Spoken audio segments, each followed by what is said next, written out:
Welcome back, everyone. So recently I updated my spreadsheet of comparisons of uranium companies. So today what I figured I would do is I would share what my spreadsheet thinks are the 3 cheapest uranium stocks. So that's what this video is about. So as always, this is not investment advice. I do own some of the names today, not all of them. This is purely based on established technical reports, and there is a degree of estimation here in terms of numbers in certain cases. I'm trying to get it accurate. As I said, this is my spreadsheet. I use these numbers, but they could be wrong. So the genesis of this video is that I did notice there is a large disparity amongst juniors. And so I'm looking, and some are much more cheaply priced than the others based on metrics that I look at. And I just thought, I wonder what's the cheapest. And so I'm not adjusting for anything. This is real numbers, not stories, not I say this project sucks because whatever, or it's great because whatever, just looking at numbers. And this video does ignore the leverage to higher prices, which is an element of some companies. I may touch on that later. So this is the peer group I used. I'll talk more about it at the end along with my methodology if you're interested.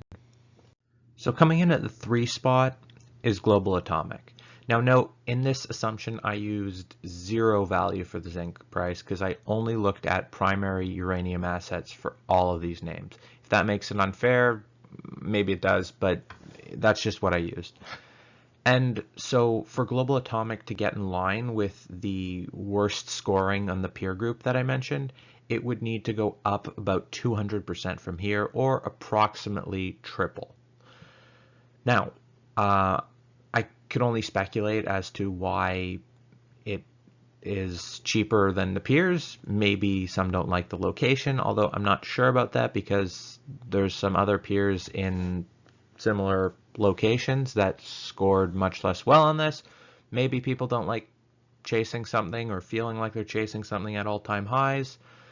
I've noticed that a lot of people like to buy things cheaper than where they used to be, and maybe that's playing into the psychology. You never know. Number 2 is Forsys Metals.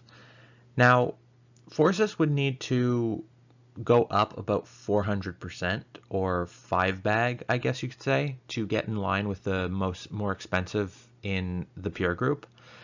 The question here that people always seem to mention with me when they're talking about Forsys is management, because they don't really have one. And this is a concern for many people, although for people who are willing to look past that, hopefully someone gets put in place. It's interesting.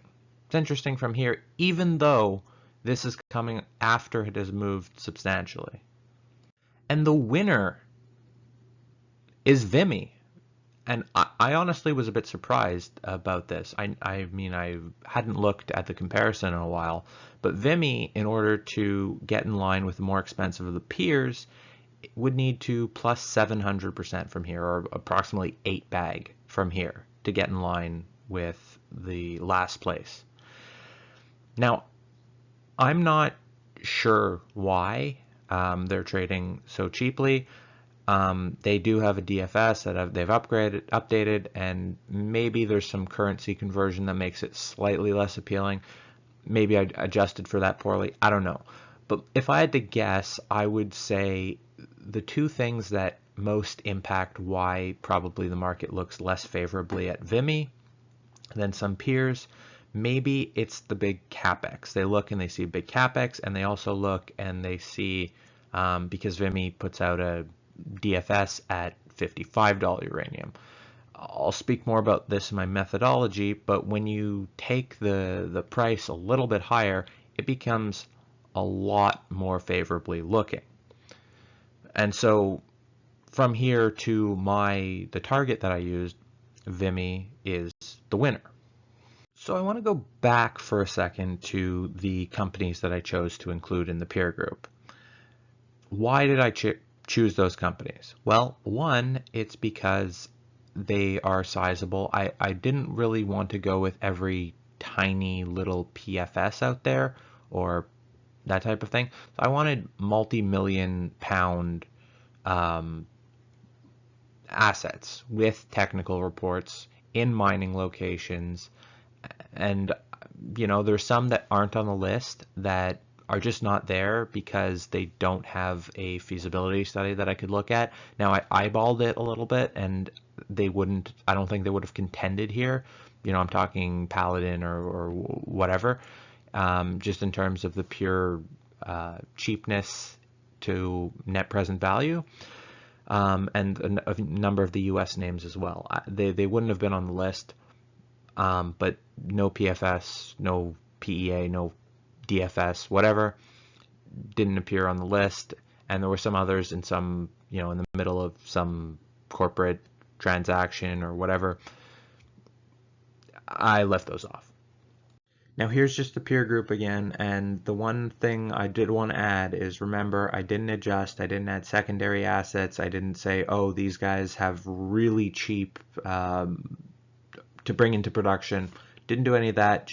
What my methodology was, for those who are interested, is I used $65, what the technical report said they should be worth there, although in some cases I did have to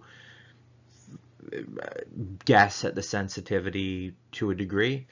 But as I said, I use this for my personal information, so I guess at what I think is right so I can use it properly.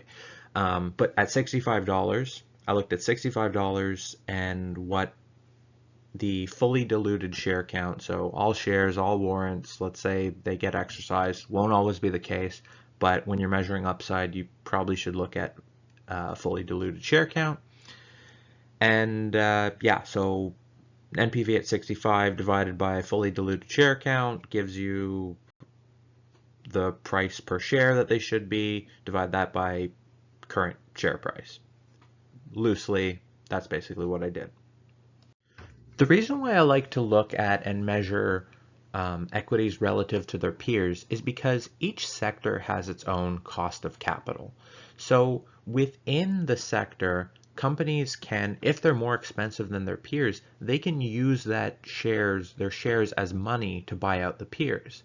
And so in that sense, if a company is way cheap or way expensive, then they can still, well, the expensive one can still add value by buying out their cheap peers with their shares. And that way, not only will the peers potentially enjoy it because they get an initial takeout boom, takeout premium, but the expensive one also, let's say there's one that, you know, trades at NAV and one trades at a massive discount to NAV. Well, if the one at NAV takes out a cheap peer at a massive discount, will it then trade at NAV? If it does, that's a massive add for them too. And so that's why it's relevant to look at not only the ones people agree are real contenders, but also look at the other ones. Anyway, that's all for today. Thanks everyone for watching. If you have any questions, points, or concerns that, you know, maybe I should have considered something, or why didn't I consider something, feel free to let me know. But until then, until next time, have a great day.